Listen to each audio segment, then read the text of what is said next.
Boombox. De nuevo acá en el video podcast El Profesor, con Educación Todo Se Puede, conmigo, con Sergio Fajardo. Y ustedes ya saben cómo voy a empezar, pero hoy va a ser un programa distinto.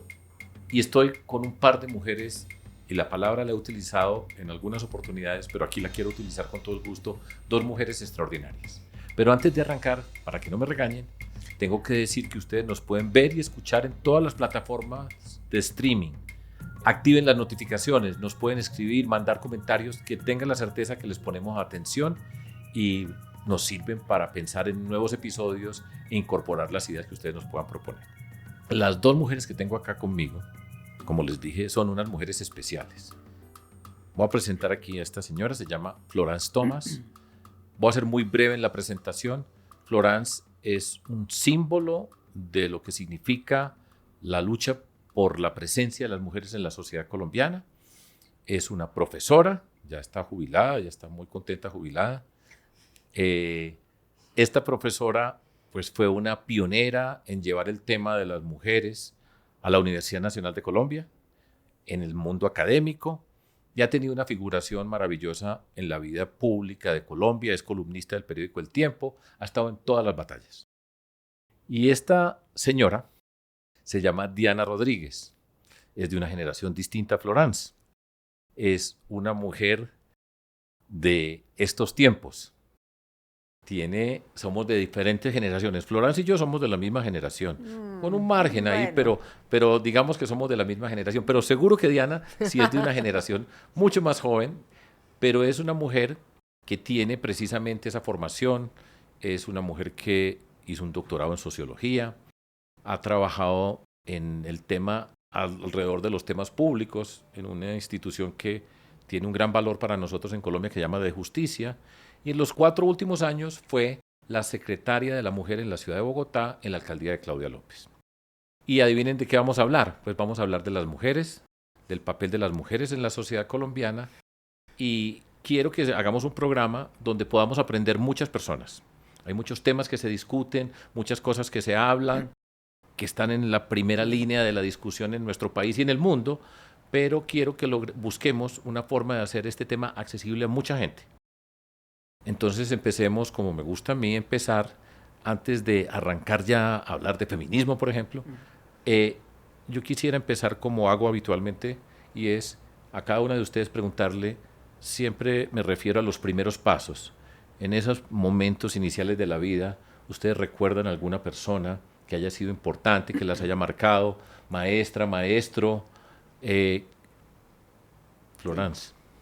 Pues por supuesto viví los años 60 en París, imagínate. Entonces evidentemente ahí estaban estaban los grandes filósofos, sociólogos, Bourdieu, Michel Foucault, todo esto, pero estaba Simone de Beauvoir. Entonces por supuesto que fue una del segundo sexo que se publicó de hecho en 1949, la gente a veces no se imagina eso, es decir, ya había dicho a este momento para mí todo lo que había que decir a este momento.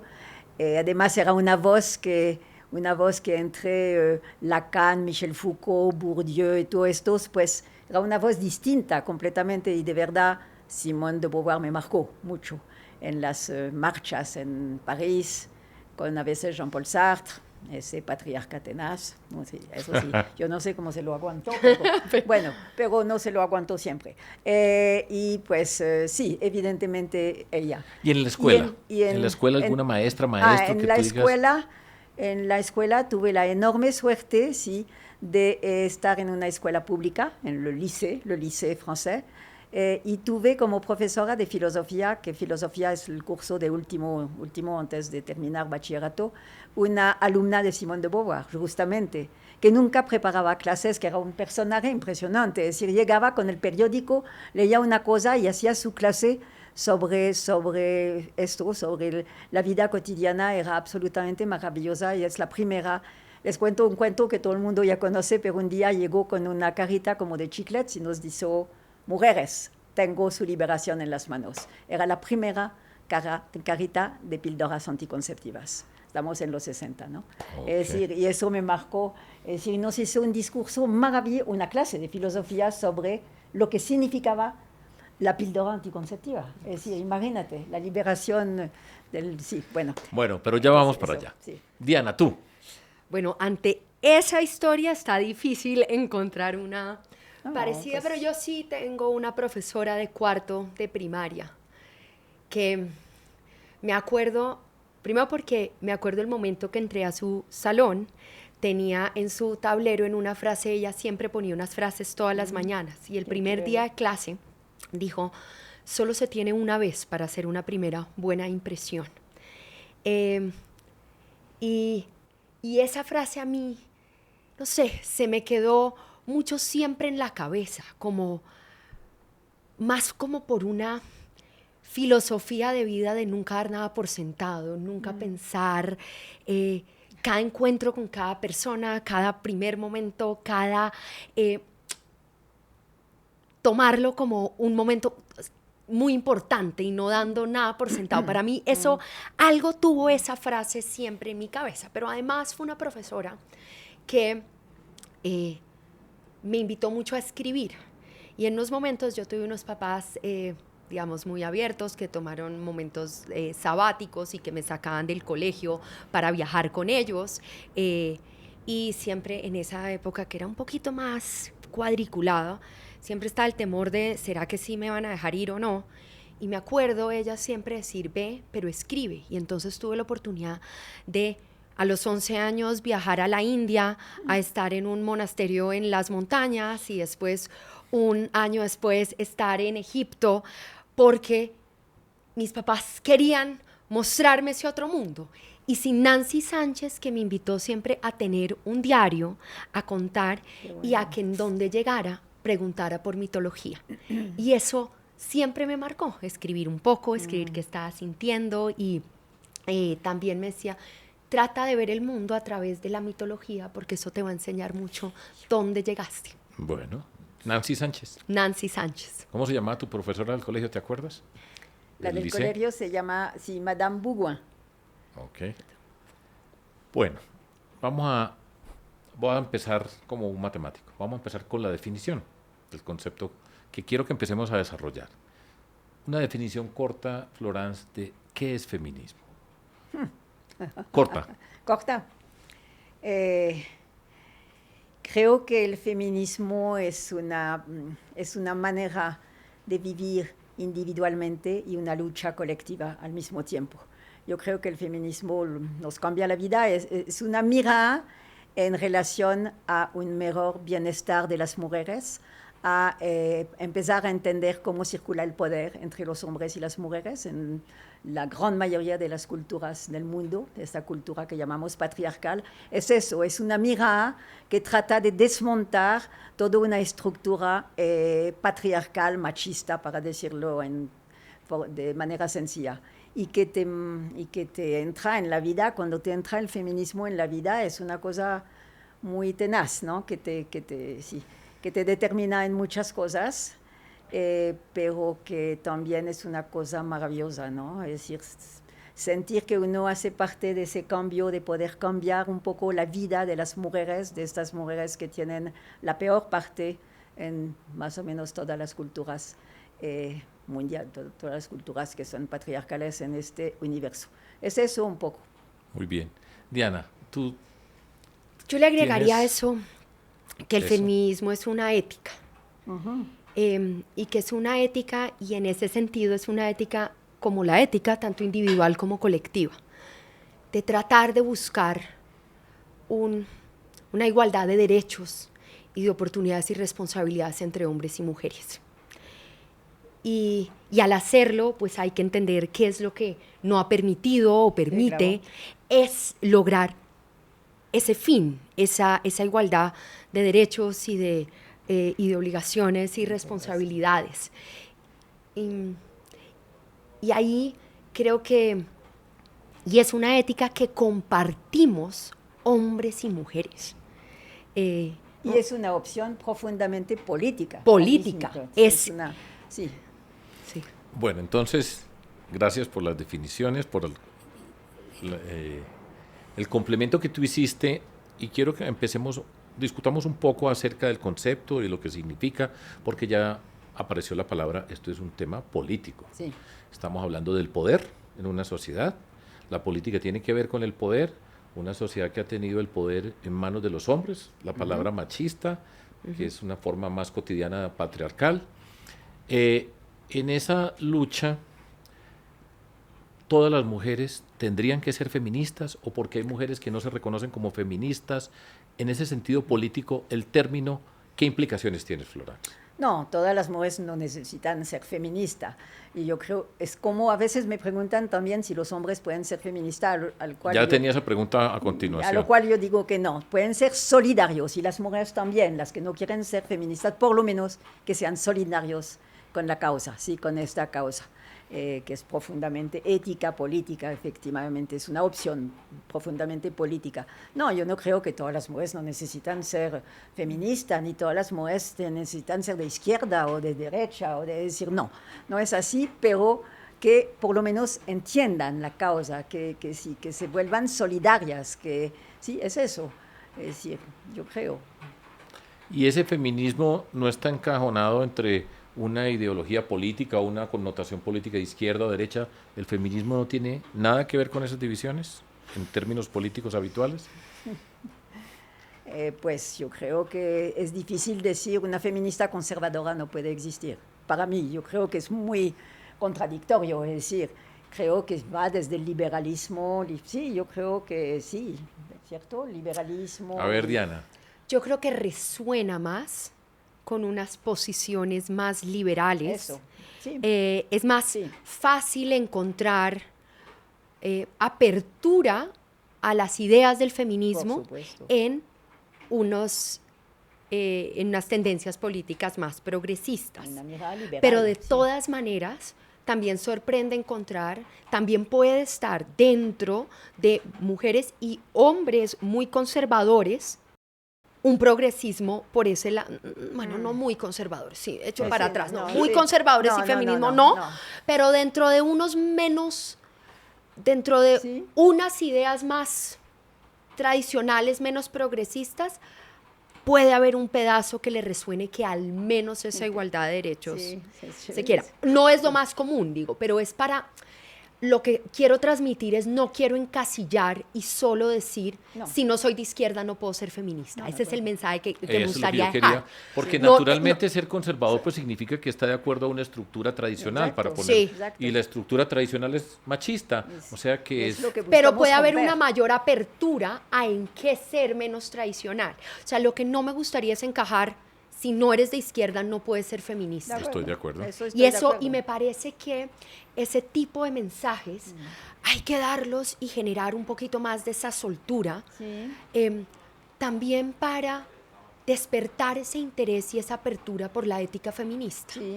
Porque creo que recientemente hay gente que siente como un miedo en entrar a explorar eso que puede ser o darse el permiso de quererlo explorar. Bueno, entonces ahí vamos avanzando.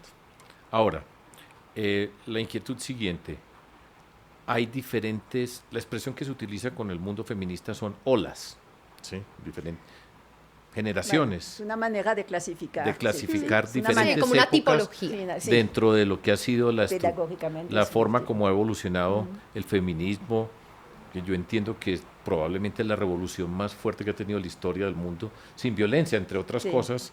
Eso es digno de resaltar. Es la única revolución triunfante del siglo XX, la única. De acuerdo con eso. En el siglo XX. Bueno, entonces vamos un poco, hagamos a manera de instruirnos una cronología de lo que han significado esos diferentes momentos, para que entendamos cuál ha sido la evolución en esa lucha, en esa búsqueda de la igualdad de las mujeres en la sociedad. Pues entonces, bueno, es una, como decíamos, una manera de clasificar, pedagógicamente es muy útil lo de las olas, pero se critican a veces mucho también, ¿no? Sí. Bueno, la primera ola yo diría que, es decir, el feminismo, y en Colombia particularmente, no se inicia en los años 50. Hay todo un feminismo, a mí me gusta mucho utilizar eso, un feminismo antes del feminismo. O sea, sí, claro, las libertadoras, las escritoras, es decir, Sor Juana Inés de la Cruz, es decir, hay un montón de mujeres que se las jugaron, que jugaron su vida para tratar de romper estas estructuras patriarcales tan duras, etc. Entonces hay todo un feminismo antes del feminismo. Okay. Y la primera ola... Prefeminismo, sí, pues, digamos. Y la primera ola sería un poco lo de la lucha por el voto, los años 50. ¿Sí? Los años 50, Esmeralda Arboleda, evidentemente, y con su grupo de mujeres, que eran justamente todas mujeres que habían viajado, que eran cultas y todo esto, que lucharon durante 20 años, y como digo, eso tal vez es una de las cosas que me gustó más de Colombia, son estas cosas locas que existen. Se obtiene el voto durante una dictadura militar, el único país del mundo. Sí. Está muy bien. ¿Sí? Pero es importante recordarlo, y hago esta pregunta para que se recuerde, porque mucha gente no recuerda que aquí las mujeres no podían votar, o sea, muchas veces parece una trivialidad las luchas de las mujeres, y dice, pero ¿cómo así? Votan por primera vez en 1957. Exactamente. ¿Sí? Durante la dictadura militar. Son también esta primera ola, digamos, o yo la pongo más bien entre primera y segunda, es también el acceso a la universidad de las mujeres, 1900, tú sabes, más o menos 1900, entre 40 y 50, entran las primeras mujeres a la universidad.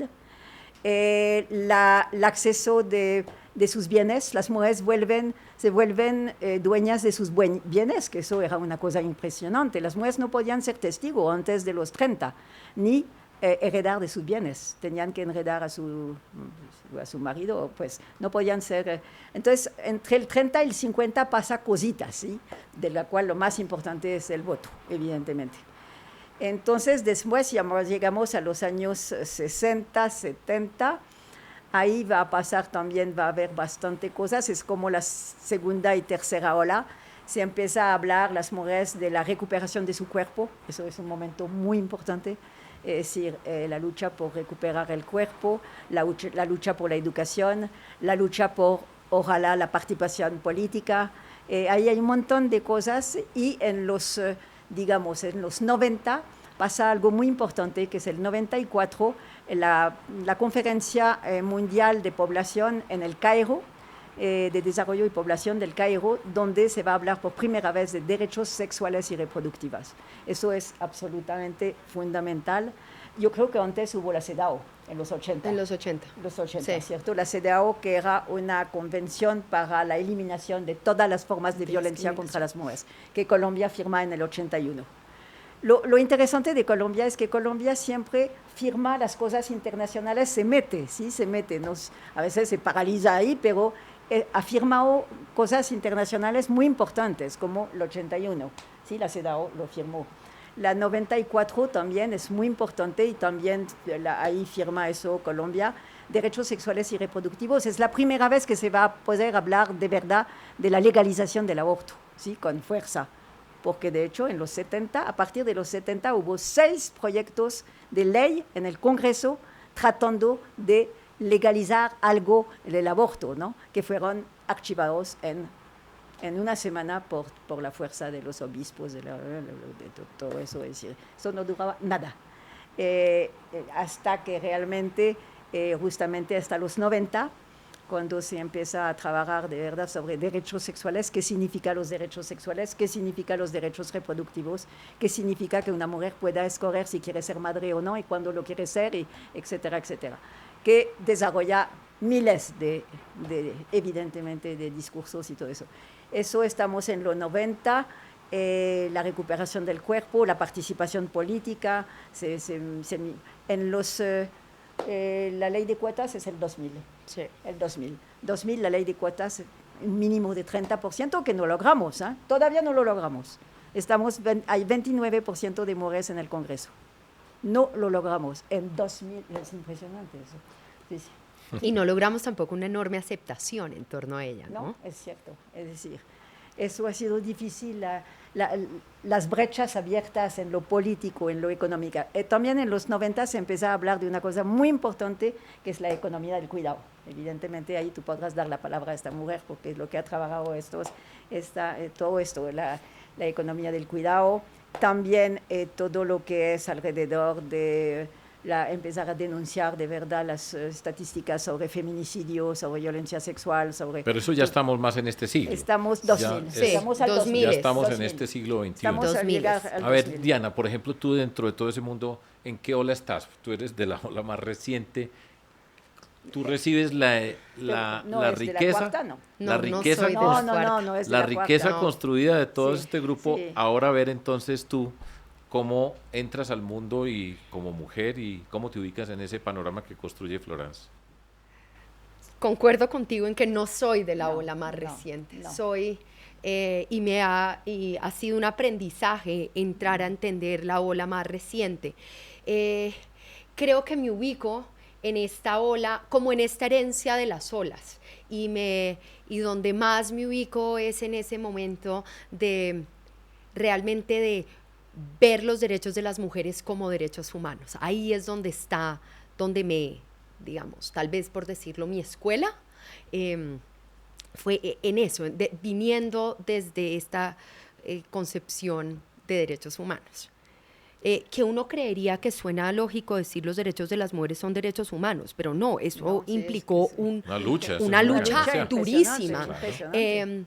¿No? Es que además este término de la lucha entonces a veces se suele ver como si entonces fuera algo como agresivo. No, no, es que ha tocado buscarlo, decirlo, declamarlo, por ejemplo, algo digamos, creo que históricamente lo que escribió Florence pues es una clase perfecta en un minuto de lo que pasó, solo le agregaría toda la lucha por la autonomía económica. Ah, no, A claro, eso sí. le agregaría como, sobre todo también. más fuerte en los finales de los 80, 90, también por la importancia de la autonomía económica, No dependa de este señor. No dependa Sí, nunca eso, de otra sí, persona. eso. Es una pero forma. también no solo qué significa en términos de igualdad salarial, ¿no? Todo este concepto de los techos Hay de cristal, brechas. que no son techos de cristal, son absolutamente de hierro, Sí. ¿no? Yo no sé por qué decían cristal. No, Son techos que de cristal cemento. se rompe así, ¡pa! Son, pero son techos de cemento. de cemento, De cemento. ¿no? Es Entonces, decir, toda esa discusión por mismo trabajo, mismo salario, poderlo tener, horarios flexibles, licencias de paternidad para no restringir la autonomía económica de las mujeres también. Todo eso creo que hace parte Sí. De tu Sí, sí. del momento. nicho y de lo que creo que fue un empujón muy importante en los 80 y 90. sí, sí. Estas brechas que siguen existiendo, las brechas en lo económico, Bueno, pero en lo político y las vamos. brechas en la educación. Voy para allá. Entonces hagamos un ejercicio. Identifiquemos, la lista es larga, pero les voy a decir que hablemos de 3 temas hoy, relevantes para todo lo que tiene que ver, digamos, voy a hacer un ejercicio de priorizar. Yo priorizo primero y usted me dice, ¿equivocado o no? Pero el tema, violencia contra las mujeres. 1. 2, el cuidado. Sí, sí. ¿Sí? Sí, el cuidado. ¿Y cuál sería el tercero?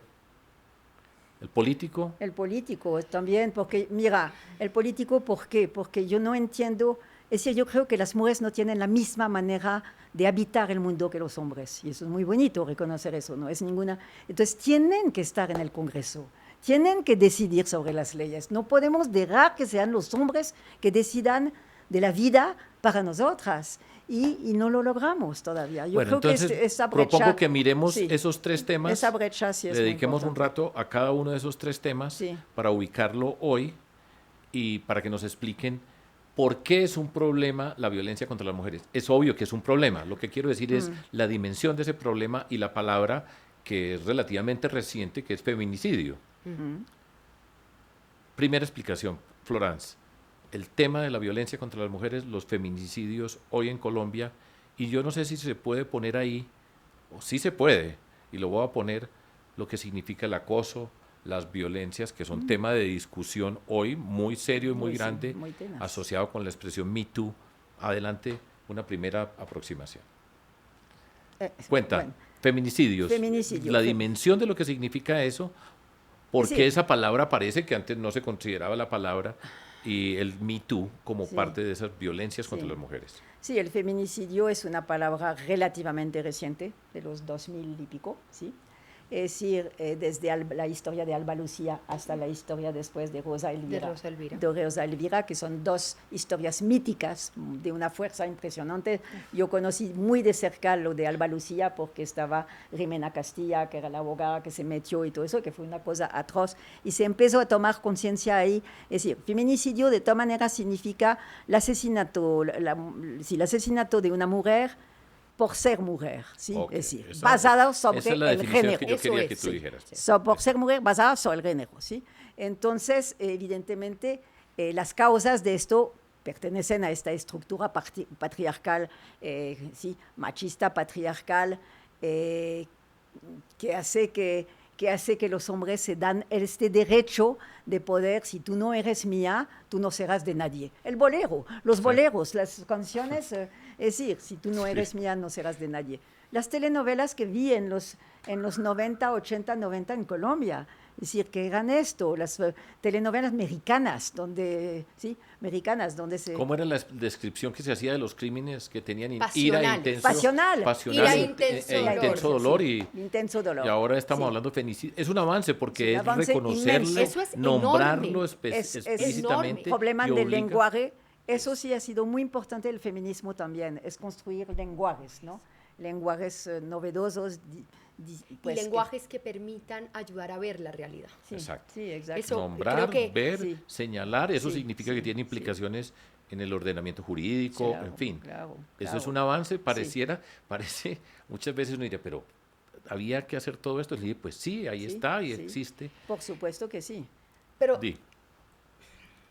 acá nos puede sonar muy claro que es asesinato por el hecho de ser mujer, pero yo creo que todavía acá hay muchas trabas en los operadores jurídicos, en la sociedad, en la prensa, para entenderlo. Entonces, incluso dicen, bueno, sí, pero entonces también una mujer puede morir. La diferencia entre que una mujer pueda morir porque que hay una bala perdida y entonces murió una mujer porque había una bala perdida. Es un homicidio. Eso, exacto. La otra cosa es que la quisieron matar por ella ser mujer. Entonces, porque la mujer le dijo, me quiero divorciar. Porque la mujer le dijo, estaba vestida de una manera que le parecía inapropiada a él y que no dimensionen otra manera de tramitar esa discusión que acabando con la vida de la mujer. Sí. Y eso todavía causa, o sea, yo incluso lo veía explicando en los medios, por ejemplo, cuando ocurría algo, solo un momento después de hacer como la diferencia, yo veía ya entiendo, ¿no? Sí, y cosas del lenguaje. Si tú te diste cuenta, Florence usó la palabra asesinato. Y asesinato es también para mostrar que no es homicidio, porque no es solamente que mueren hombres. Aquí es que murió una mujer por el hecho de ser mujer. Y por eso son esas, ¿no? Bien. No voy a entrar a las cifras, pero yo quería nombrarlo como un problema central, lo que tenemos que explicar. ¿Y te puedo agregar algo? Adelante, no solamente el feminicidio, que es la forma más brutal de esas violencias, y a mí me encantó que tú usaras el concepto violencias con ese. Sí. Porque volviendo al lenguaje, es importante mostrar que hay múltiples. La más grave, la discriminación máxima, ¿no? Es la muerte por el hecho de ser mujer, pero de ahí tú hablabas, ¿no? El acoso, las violencias económicas, retenerle el sueldo a la mujer, o revisarle el celular, el golpe, sí. O obligarla a tener relaciones sexuales, así sea su pareja. Todo eso hacen parte de las violencias. Simbólica. Total, o no hablarle, por ejemplo. No hablarle. O por ejemplo, no... O virilar o la violencia política. La violencia política. Por ejemplo, entonces... no otorgar discusiones en el Congreso a proyectos de ley presentados por senadoras, o no repartir la misma información. Todo ese tipo, a mí me encantó cuando te oí decir violencias, porque abre el panorama. Y volviendo a esto que decía Florence, que una vez uno lo atraviesa el feminismo, nunca se quita esas gafas o esos lentes porque lo ve ahí todo el tiempo. Eso es importante verlo en las violencias. Me parece muy bien. En plural. Dentro de este mundo, quiero tocar brevemente el tema del Me Too, los acosos sexuales. Sí. Sí, tiene también una gradación Total. dentro de todo eso. De eso no se hablaba y muchas veces se ha excusado personas de otras generaciones, entre comillas, pero es que así era el mundo y yo fui educado, no digo yo, pero muchas veces se excusa porque esa fue la educación. Ese tema a mí me parece que es muy importante, que es una discusión difícil en el mundo público, pero me gustaría que ustedes se animen a explicar por qué es relevante, por qué se tiene que hacer tan bien explícito y la forma de tratarlo. Yo leí por ahí, no sé si ustedes están de acuerdo con esto, no recuerdo en este momento dónde lo leí, donde decía que a la mujer se le cree hasta que no se pruebe lo contrario, que eso se presta a muchas discusiones. Ustedes son un par de mujeres poderosas, me gustaría que nos explicaran a todas las personas que escuchan este video podcast acerca del Me Too y la forma como usted lo entiende. A mí me pareció supremamente importante el Me Too, a pesar de que parece que hubo mujeres antes del famoso Me Too que habían ya dicho tenemos que empezar a hablar, etc.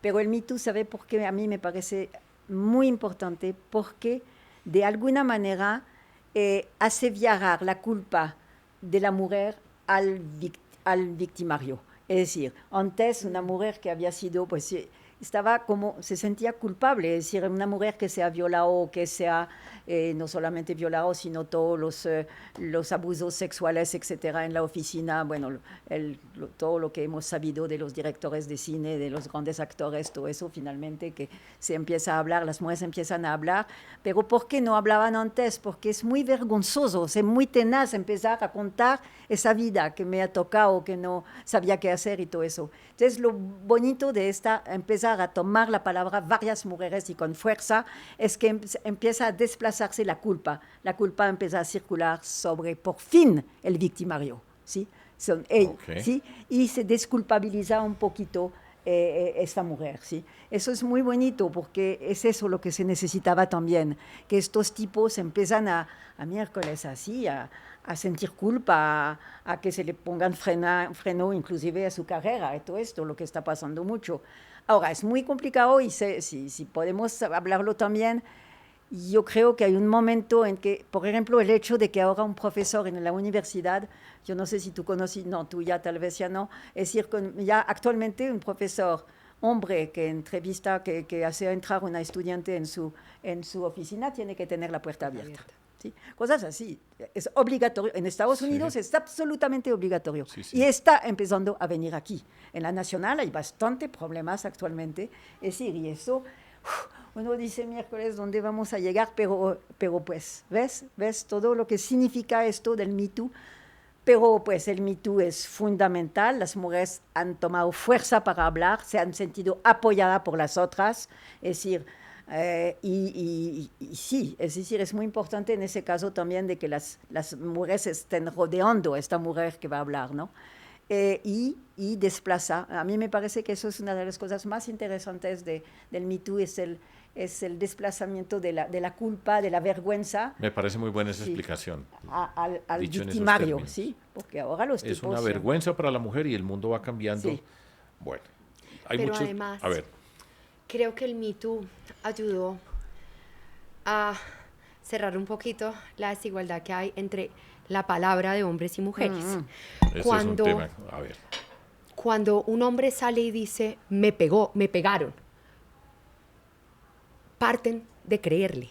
Cuando una mujer sale y dice, me violaron o me pegaron, se pone en duda. Sí. Hay un, ¿qué pasó? ¿Qué te buscaste? ¿Cómo estabas vestida? Sí. ¿Qué dijiste? No tendremos nunca igualdad hasta que no tengamos igualdad en la palabra. Sí. Y creo que Me Too pegó un acelerador hacia eso.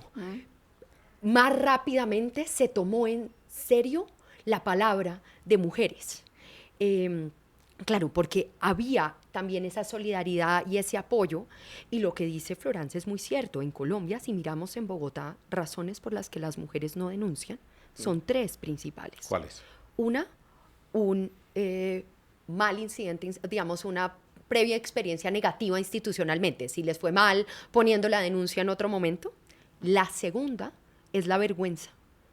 se sienten humilladas, sienten, Eso. yo me busqué esto, yo fui la culpable, Sí, yo, imagínate. ¿por qué? Cuando la vergüenza debería estar absolutamente en el victimario. Y la tercera es porque creen que lo pueden resolver solas, que está íntimamente ligada a la vergüenza, a mejor que no se sepa, yo voy a salir de esta sola.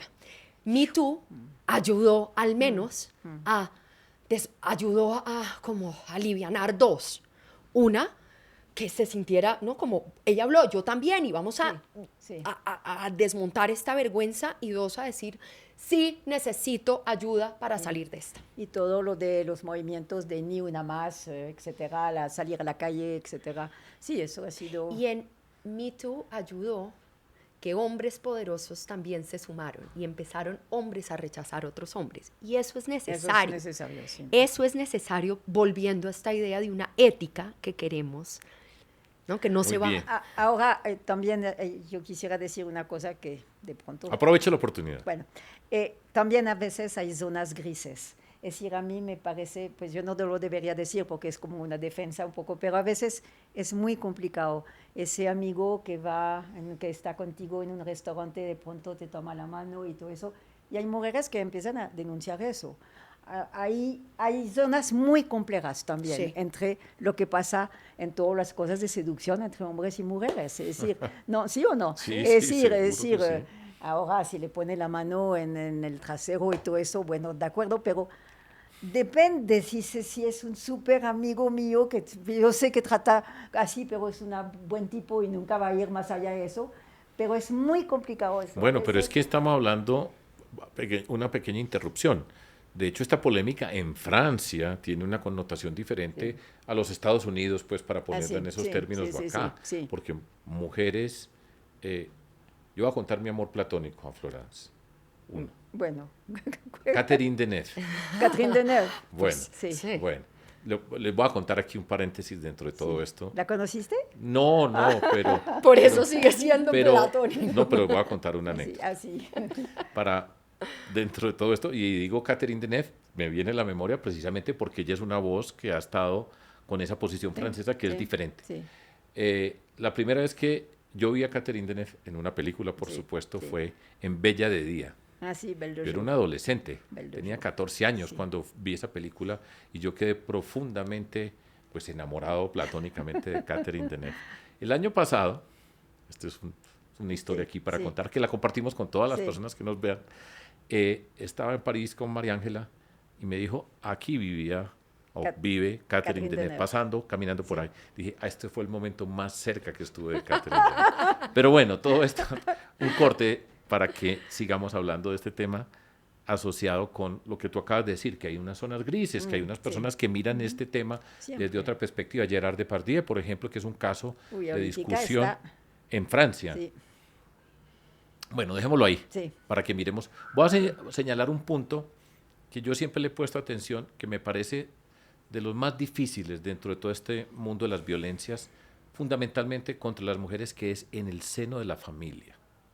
Uy. Muchas de las violencias, el mayor sitio, hay expresiones que a mí me parecen muy dolorosas, que dice el sitio donde más peligro corren las mujeres es en el contexto familiar. En el hogar. En el hogar. En el hogar. Y eso, pues, todavía es más difícil hablarlo. Sí. Es mucho más complejo lo que ocurre acá. Un par de palabras acerca de eso, porque yo creo que siempre pienso que estamos educando, estamos aprendiendo, yo aprendo y muchas personas aprenderán escuchándolas a ustedes, pero yo creo que es importante recordar eso, que es muy oculto, es muy vergonzoso, pero si esto es vergonzoso, esto es súper vergonzoso. Yo creo que es importante señalarlo y no dejarlo de lado. Es que es el tío, es el abuelo, es el vecino, el amigo de confianza. Son gente que conoce, que el 70% de los casos de violencia contra las mujeres pasa al interior del hogar. Marina, sí, eso, impresionante. Y claro, eso lo vuelve más difícil porque entonces ahí sí que muchas veces se toma menos en serio la palabra. Y por ejemplo, una de las cosas que uno debe entender es niñas y niños a los 5 y 6 años, si dicen algo y pintan algo, hay que creerles, porque eso no está en su imaginario, su estructura no está para inventarse eso. O sea, ellos están pintando, mostrando y hablando algo que pasó. Y es muy duro, o sea, sí es cierto, cuando la gente dice, qué delicia llegar a mi casa, eso no es lo que dicen la mayoría de las mujeres o las niñas en América Latina. Bueno, dejémoslo ahí, pero no quería que pasáramos este programa sin Y mencionar es esto. importante, Sí, pero lo que me hay gusta es que lo toques como para abrirnos a oír, a creer, por hecho, a ponerle atención, a creerle a esa palabra, a no decir, esto es puro cuento, simplemente estaban jugando. No, es muy fuerte creerlo y además con una cultura, esas expresiones de es que los trapos sucios se lavan en casa, nada le ha hecho más daño. Eso sí, cierto. Nada, no hay frase que le haya hecho más daño a las mujeres que esa frase cultural, como de eso no hable, mijita, de eso no hable. Voy a hablar enseguida del tema del cuidado, pero voy a hacer un capítulo antes, y es el siguiente.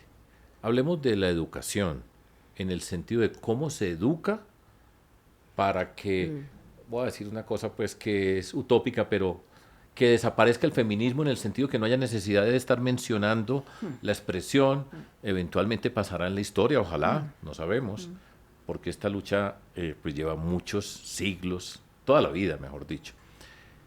Hablemos de ustedes cómo ven el proceso de educar alrededor de esto. Hay una expresión, una frase que es nuevas masculinidades, cómo se educa alrededor de entender lo que significa el feminismo en términos de un proyecto pedagógico. Sí, a mí me parece muy bueno que tú tomes este tema, sobre todo tú, el profesor, porque a veces yo me pregunto, es decir, escuelas públicas y todo esto, niñas de 14, de 15 años que terminan finalmente se embarazan a los 14 años. Y yo digo, ¿qué les han dicho en la escuela? Es decir, no les han dicho en general nada. O tan mal dicho, ¿cierto?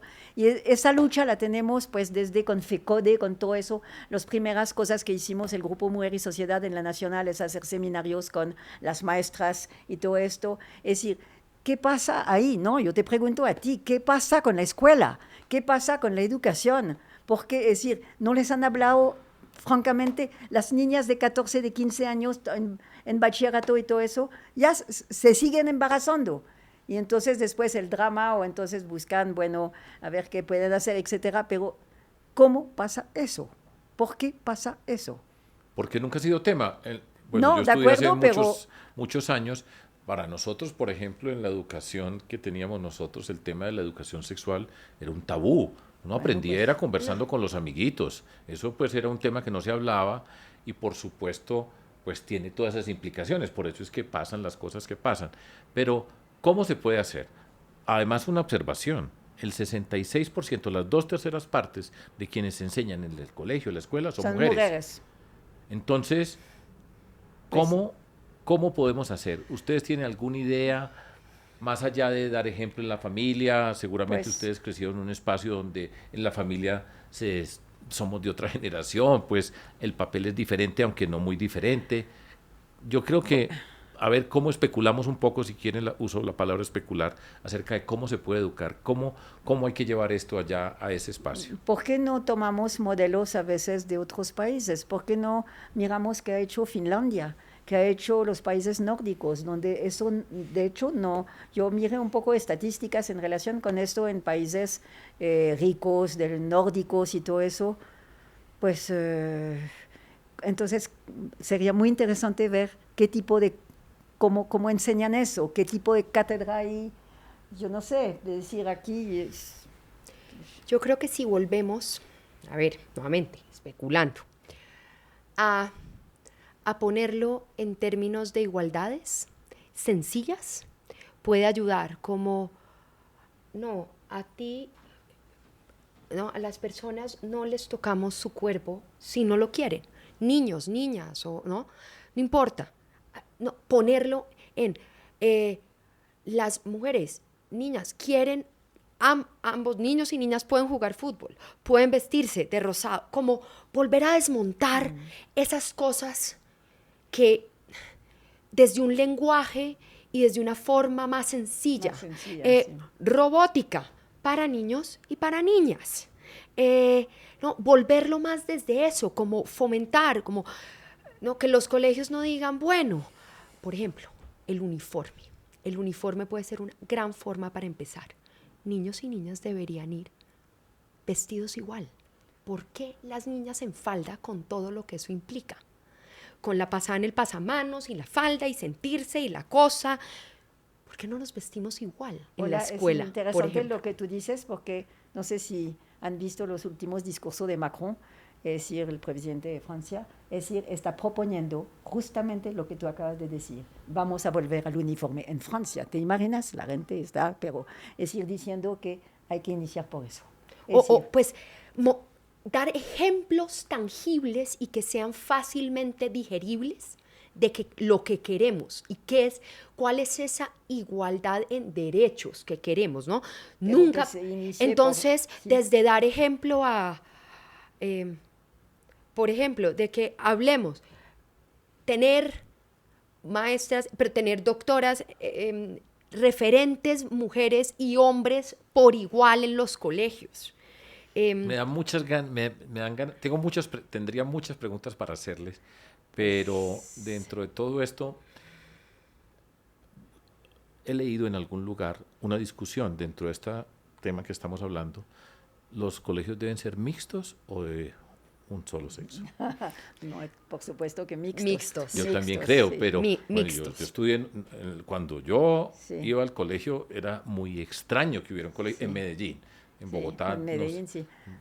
No, pues el Mixtos. famoso moderno, Mixtos. el famoso gimnasio moderno. Es decir, yo hice una vez un escándalo ahí porque el gimnasio moderno, ¿no? Solamente niñitos, ¿sí? Es decir, y me había invitado un profesor a hablar ahí con los padres y todo eso, y cuando se habló de la mixticidad posible, es decir, los padres dicen, ay, no, por favor, nos van a distraer a nuestros muchachitos, las niñas. No. Es decir, impresionante Pero, que las niñitas, imagínate. Pero eso, no, por supuesto que hay que aprender a vivir. Pero es que los primeros colegios mixtos, además en Colombia, venían con educación internacional, ¿sí? Por ejemplo, liceo francés, italiano, todos estos. Todos esos. Todos estos. Nueva Granada, en Nueva Bogotá, Granada, para hablar de los de Bogotá. Sí. Pero, ¿sabes otra cosa de la educación? Y no me refiero a la educación de la escuela. Me refiero a la educación más en la sociedad. ¿Ustedes dos estudiaron en colegios mixtos? Sí. Yo no. Sí. Como la inmensa mayoría de colombianos. Sigue, perdón. Volviendo a la educación, pero más en el día a día, ¿no? Y creo que tenemos que volver a hablar de este tema, hablar del feminismo, algo que permita con espontaneidad poder alzar la mano y preguntar, ¿qué es eso? Creo que, y yo hago un paralelo siempre, una de las cosas cuando yo llegué a la secretaría es que les dije, no vamos a regañar si alguien no sabe qué es o usa mal una expresión o en el lenguaje le falta ajustar algo. ¿Por qué no explicamos de manera tranquila? Porque entre más regañemos y saltemos a juzgar, pues la gente se va a cohibir. Sí. Y hago un paralelo con otro gran tema y es el cambio climático. Si alguien alza la mano y pregunta, no entiendo qué son las emisiones, qué son los gases de efecto invernadero, nadie salta a regañarte. Pero yo siento que a veces es, ¿cómo así? ¿No sabes qué es el lenguaje de género? ¿No sabes qué es una política pública con perspectiva de género? ¿Por qué tiene que saberlo?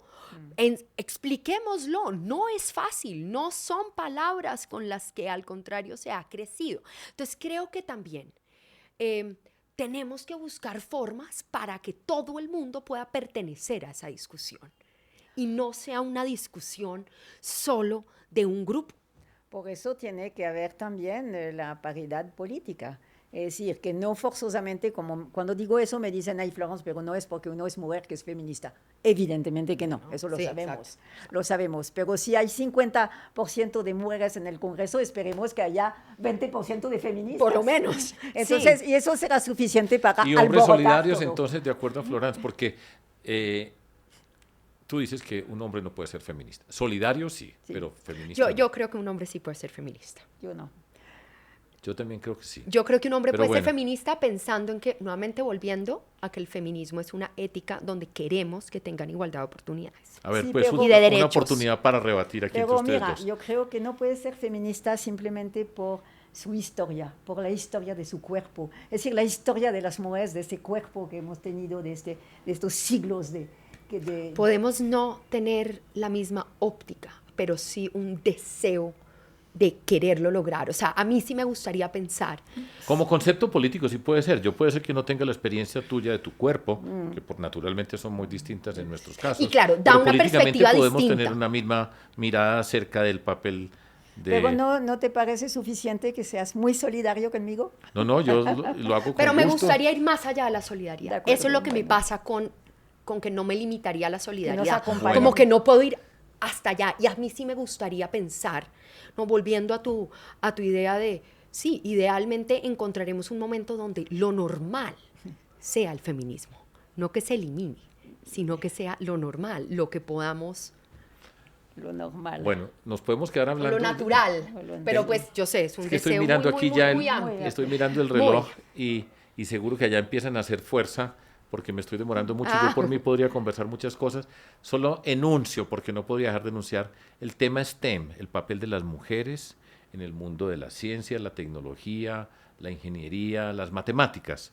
Pero lo voy a dejar para otra próxima oportunidad. Pero eso está atado a lo del colegio. Claro. Pero si a las Claro, mujeres les pero decimos claro. y les enseñamos, si Claro. en la clase de literatura ponemos literatura colombiana, Claro. si para estudiar ciencia hablamos de mujeres, es decir, es eso, hacer ese esfuerzo, Hay muchos estereotipos eso, ahí también. ahí creo que habría un enorme avance. Esa es una preocupación que yo tengo, pero bueno, voy a pasar al tema del cuidado. ¿Por qué es un tema relevante? Porque del cuidado se empieza hablando de la economía del cuidado, es la expresión Sí, que llega. claro, claro. ¿Sí? Arranquemos con Florence para No, que... porque es que eso es No, el no, tema. No, pero no. tú haces la introducción y después Diana recoge. Ha sido muy bonito desde el tiempo de Cecilia López, ¿no? De Cecilia López que nos empezó, Ella ha sido pionera en ese que tema. nos empezó a explicar con su triángulo ahí que entonces que pues todo lo que era la economía formal, todo esto, y que abajo la base ahí era el cuidado doméstico y todo lo que hacían las mujeres, y decía, si todas las mujeres del mundo, mire, eso lo he tenido como sueño a veces, todas las mujeres colombianas, digamos, no hacemos una huelga de trabajo También. doméstico durante, empezamos por 3 días, 5 días, una semana ya se está desbaratando todo. Y si todas las mujeres del mundo hacen una huelga de 8 días, creo, de economía del cuidado, del trabajo doméstico, de no voy a buscar los niños, no voy al pediatra, ¿verdad? No voy a cocinar, no no voy a preparo el lavar. desayuno, porque pues que hagan su moral él mismo, tiene 5 años, pero que se les arregle, y todo eso. La economía de este país se acaba. Se va así. Eso es muy importante saberlo y contarlo a la gente. Es decir, sin el trabajo doméstico, sin lo que están haciendo las mujeres, con doble jornada de trabajo muy a menudo, con los transportes de Bogotá, donde está 1 hora en el Transmilenio, que va a parar porque hay un trancón. Es decir, sin eso, la economía no puede andar. Es decir, la bolsa y todo eso, la cosa de... Todo se derrumba. Bueno, entonces pasemos pues a Diana. Pero eso es muy bonito, ¿no? Sí, Sí, claro. es Sí, muy sí. bonito. es que es porque- el trabajo por el cual todos los otros trabajos son posibles. Exacto. Eso Es decir, también es otra manera de decirlo. Y para que hablemos sencillo de qué es el cuidado, porque parte de lo que pasa mucho en Colombia es que el cuidado está asociado muy rápidamente a la seguridad. Entonces ¡ay, cuidado! No, Sí, no, el sí. cuidado es todos esos trabajos como lavar, planchar, cocinar, cuidar a los niños, a las personas mayores, a las personas con discapacidad que requieren apoyo. Es esos trabajos que son remunerados en unos casos, pero la gran mayoría son no remunerados y la gran mayoría son realizados por mujeres, los que sostienen la vida. La Y si vida, hay la un- economía todo, del mundo. mejor todo, dicho, todo. si primero, a mí me gusta encontrar puntos donde la gente se pueda conectar con esto, y es, si algo compartimos 7 billones de personas en este planeta, es que todos estamos vivos porque existió el trabajo del cuidado. Es decir, ninguno estaría vivo sin que por muchos años nos hubieran preparado la comida, bañado, ayudado, dado un medicamento. Y todos volveremos a ser cuidados. Bueno, tú pasaste del mundo académico, de la investigación en diferentes temas, a la vida pública, en el sentido de un Del servicio empleo, un público. trabajo en el servicio público. Y entonces se pasa pues de todos estos conceptos, bueno, venga pues a A la ver qué es lo que práctica, vamos a sí. hacer, a la práctica. ¿Sí? Lo voy a plantear de dos formas. Hay unas personas que dicen, yo no sé si Cecilia López lo decía, pero decía, esto hay que pagarlo, o sea, vale tanto. Ah, no, ella lo decía, sí, ¿Sí? sí. ¿Tú crees que eso hay que pagarlo o hay otra alternativa? Es el reconocimiento también, es decir, los 3 R's. Las ¿no? 3 R's. Las O sea, tres primero R's. creo que hay que empezar por reconocer los Reconocer trabajos eso. del cuidado. Que se acabe el, ¿qué hace tu mamá? No, no hace nada. Pero ¿cómo así que no hace nada? No, ella todo el día está en la casa, lava, plancha, Sí. cocina, cuida a mi abuelo, a mi tío y a La mis 2 famosa sobrinos, pero no hace La nada. famosa película de Cine Mujer. Eso, ¿Y exacto, tu mamá qué eso. hace? El niñito, esperando hace el bus. nada. Y el otro le dice, no, mi mamá no hace nada, está en la casa. Entonces, Mi papá sí es un duro. Hay que empezar por reconocer. Bien. Lo otro, hay que empezar Redistribuir. por redistribuir. Es Redistribuir. decir, las mujeres no nacimos con un ADN sabiendo cuidar. A cuidar se Ni aprende. sabiendo cocinar. Es decir, unas nunca aprendimos a cocinar, por ejemplo. Entonces, a cuidar se aprende. O sea, uno aprende a dar un tetero, a cambiar un pañal, a lavar, a limpiar. Entonces, tenemos que partir de esa idea de que las mujeres no nacimos con ese ADN y hombres, mujeres, personas no binarias, todos podemos cuidar. Y en últimas, necesitamos reducir esos trabajos de cuidado. ¿Y por qué? Porque esto Reconocer, redistribuir y reducir. Reducir. al menos. A ver. Y había También otra hay R otras que dos que posible son que es la, el remunerar. remunerar y representación. Son las R's. ¿ves? Sí, Son sí, las sí. 5 R's. Pero ¿por qué esto es tan importante si a uno le importa la educación y si le importa volviendo a todos los temas que tocamos en un inicio de que queremos igualdad en el trabajo, en la participación política, en la educación, en todo? Porque si no redistribuimos esos trabajos de cuidado y si lo siguen haciendo principalmente las mujeres de manera no remunerada, todo lo otro va a fallar. Todo. La gente a veces se pregunta, ¿pero por qué estos programas de becas las mujeres desertaron? Pues porque les tocó devolverse a sus hogares a cuidar a su abuela, a su tía, porque se las asignaron a ellas. ¿Por qué no se presentan mujeres a este trabajo tan interesante? Porque tienen la sobrecarga de cuidado. ¿Por qué las mujeres no vienen a los centros de salud? Pero pues es que es culpa de ellas. ¿Cómo no vienen más a hacerse la citología? Porque priorizan cuidado, porque tienen esa sobrecarga de cuidado y entonces no van. Es decir, las mujeres están atrapadas en una pobreza de tiempo. No hay tiempo para Exacto, estudiar, exacto. no hay tiempo para participar en política, no hay tiempo para generar ingresos, no hay tiempo para su educación, porque están atrapadas cuidando. Han puesto en pausa sus vidas por cuidar a otros. Hasta que eso no se redistribuya y se reconozca y se reduzca, en todos los otros campos seguirá habiendo desigualdad. Y eso, las manzanas. Cuenta pues tu experiencia. Las manzanas del cuidado. ¿Qué nos pasó ahí? Yo veía las economistas feministas que han hecho grandes trabajos, ¿no? Que decían, bueno, sí, tenemos que hacer esto. Y yo decía, pero bueno, ¿qué vamos a proponer? Y ahí es donde surgen las manzanas del cuidado. Sí. Porque si uno vuelve a lo esencial, uno le pregunta a una mujer, si usted tuviera tiempo, ¿qué le gustaría hacer? Continuar mi formación. Terminar mi bachillerato. Por ejemplo, terminar mi bachillerato. Todos acá, y todos los que nos están oyendo, conocemos una mamá, una tía, una abuela que abandonó el bachillerato o nunca fue por cuidar. Cuidar. Entonces las mujeres dicen, me fascinaría terminar el bachillerato o aprender de otras cosas, aprender a usar el celular. Me encantaría tener tiempo libre, aprender a montar en bicicleta, aprender a nadar y tener algún tipo de remuneración. A manejar el computador. A manejar el Sí, computador. claro. Todas te contestaban lo mismo. Y yo decía, bueno, ¿y por qué no? Porque ¿quién cuida a los que cuidan ellos? ¿Quién cuida a esas 3 personas que están en el hogar? Y eso es lo que soluciona las manzanas del cuidado. Eso es En un mismo bellísimo, espacio bellísimo, le bellísimo. ofreces a las mujeres eso que pusiste, que han puesto en pausa por cuidar a otros, mientras en el mismo espacio cuidamos a quienes ellas cuidan. Entonces una mujer entra a una manzana del cuidado, primero deja su ropa lavando en una lavandería. Sí. No hay peor pobreza de tiempo que saber que las mujeres en Colombia siguen principalmente lavando a Con la mano. alberca. Eso es, ¿no? Y cuando tú le preguntas a una mujer, ¿usted qué hizo el sábado? ¿Verdad? No, Tiene lavé. Tiene el porcentaje. Lavar y de- planchar. Muchas, sobre todo en la zona rural, siguen en las zonas no, más la zona urbanas. rural, En sí. Bogotá es, pero se pasan las mujeres 1 hora en promedio al día lavando. Cuando eso se suma, es un sábado entero lavando. Entonces, en la manzana del cuidado llegan, dejan la ropa Sí, lavando. sí, eso es maravilloso. Con unas Se la máquinas. lavan, secan y doblan. Y la Luego recogen puedes después. dejar a tu nieto, hijo, persona a Ok. cargo en actividad lúdica, o sea, el arte, Pedagogas que cuidarte. están ahí. Lo que, ¿no? Te acabas de liberar Mira, yo 4 horas. quiero contar la experiencia que tuve la primera vez que visité una manzana del cuidado, la de Ciudad Bolívar.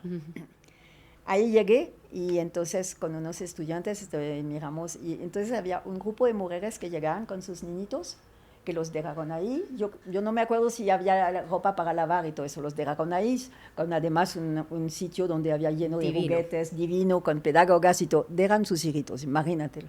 Y estas mujeres, es decir, se fueron un poco más lejos en un sitio donde nos tocó acercarnos para mirar, hicieron yoga.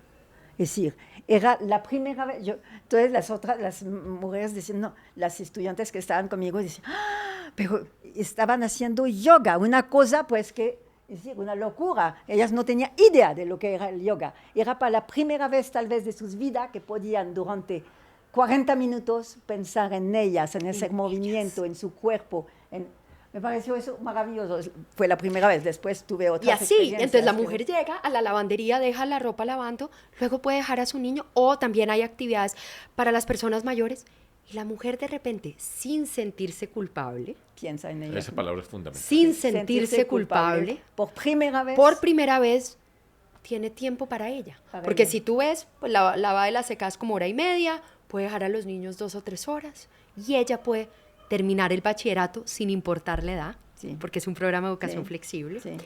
Puede aprender a usar el computador. Hacer gimnasia. Puede hacer gimnasia, baile, aprender a montar en bicicleta. Este día hacían yoga. La autonomía que da la bicicleta. Pueden hacer yoga, pueden ir a un curso para aprender a hacer su hoja de vida. Entonces tienen tiempo, así que pueden ahí recuperar lo que han puesto en pausa. Bueno. Eso es una maravilla. Estoy de acuerdo. La maravilla de Claudia López. Y me alegra muchísimo. De esta mujer, por supuesto. Y es justo reconocerlo y que se aprenda. Y mucha gente, yo no sé, ahí sí, yo digo que Claudia no tuvo muy buena cosa de comunicación, porque mucha gente no tiene idea de lo que son las manzanas del cuidado, Diana. Sí, bueno, es muy difícil. Bueno, voy a terminar. Sí, porque con si no, nos vamos a hacer política ya. Está bien, el feminismo es política. Pues sí, exactamente. Y ustedes dos son dos políticas y está muy bien. Yo soy un profesor aquí que le estoy preguntando a ustedes, que yo espero que mucha gente escuche este programa, que lo pueda ver y que hay muchas cosas para aprender y me da mucho gusto que ustedes lo hagan acá conmigo. Quiero terminar de la siguiente forma. Por favor, piensen en una mujer joven, niña, joven, no sé, ustedes cojan la edad, donde ustedes hoy, después de todas las olas de las que se ubiquen o no se ubiquen, ustedes les den un mensaje a ellas como mujeres en esta sociedad. Corto, un mensaje. ¿Cómo le dirías tú a esa niña joven un mensaje recogiendo toda tu experiencia y todo tu equipaje? Echen cabeza ahí un segundito a ver qué se les ocurre. Sobre todo, adelante, ningún freno, adelante. Camina adelante y mira al frente y todo lo puedes, todo lo puedes, es decir, algo así. Pero rodéate bien, es decir, rodéate bien y, no sé, lecturas, lea. Es decir, yo pensaba que tú no sabes preguntar más sobre la educación a veces porque también yo quiero decir que ya llevamos 1 hora y 7 minutos, pero bueno. No, sí, adelante, adelante es eso. Recomiendo una lectura, sí, leer, claro. no te olvides leer, es decir, el teléfono celular no es suficiente, ni nada de esto, todo esto, es decir, algunos textos, no sé, yo creo que la lectura es absolutamente fundamental. Yo no hace mucho oí un programa de un pedagogo, psiquiatra, etcétera, y también pediatra, que decía que los niños entre 1 y 7 años tienen que leer libros, es decir, es que eso es impresionante para desarrollar, tú lo sabes, más que todo, sí, claro. Impresionante para desarrollar el cerebro y esas ganas de, no sé. A ver, Diana. Yo les diría, no dejes nunca que nadie determine tu cuerpo ni tus horizontes. Tu vida, sí. Ni tus horizontes. Sí. Y las 2 personas que tengo en mente todo el tiempo son mis 2 hijas, de 5 y de 7 años. Hijas. Entonces, todo el tiempo pienso, cómo esto que veo, hago que les entre naturalmente. Y tal vez dos días muy felices fue un día que me dijo una de mis hijas, mamá, hay una mujer manejando uno de los Transmilenios rojos. Claro. ¡Qué felicidad! Y la otra fue llegar a la dentistería con su papá y decir, ¿por qué solo hay cuadros de hombres dentistas? Muy bueno, chévere. Y eso, que naturalmente se lo empiecen a preguntar, a ver, a sentir, ojalá que nadie les determine su cuerpo ni sus horizontes. Y que adelante. Sí. Adelante. Yo que tuve 2 hombres, que es muy distinto. ¿Y qué tal? ¿Solidarios? Pues mínimamente les toca. A mí me ¿sí, consta no? de uno que es muy... Sí. Sí, solidarios, sí, no, chéveres en general. Sí. Muy chéveres. Y además tuve mucha suerte porque tuve un hijo antropólogo, que es el que tú conoces, que trabajó también en la alcaldía, es decir, que me enseñó pues todas las comunidades indígenas, que me abrió algo que yo no conocía cuando llegué aquí. Y tuve la suerte enorme de tener otro hijo gay. Para mí, cuando digo eso en las conferencias, en Tundra y todo eso, me miran como una loca, ¿no? Digo, no se imaginan la felicidad de haber tenido un hijo gay. Claro, por supuesto, me abrió los horizontes, me hizo conocer una comunidad, un grupo, es decir, fue maravilloso. Entonces, un antropólogo que me abrió a todas las comunidades indígenas, yo recorrí a caballo con él la Sierra Nevada y todo eso, fue absolutamente maravilloso. Y el otro gay que me hizo conocer algo que para mí era... Y entonces me miraba como una loca. Me decía, pero entonces, profesora, usted no va a tener nietos. Yo decía, pues, ¿y qué? ¿Y qué? ¿Y qué? Pues yo tengo una nieta hermosa que yo espero que crezca adelante en ese espíritu de lo que ustedes han dicho. Y cuando digo hermosa, estoy diciendo ese espíritu. Sí, ese espíritu. Sí. Yo creo que va muy bien, ¿sí? Pero ese espíritu es algo maravilloso. Maravilloso, sí. Pues, y yo estoy muy contento de haberlas tenido a ustedes 2 acá. Muchas gracias. Pues, rico. Espero que muchas personas tengan la oportunidad de escuchar este par de mujeres.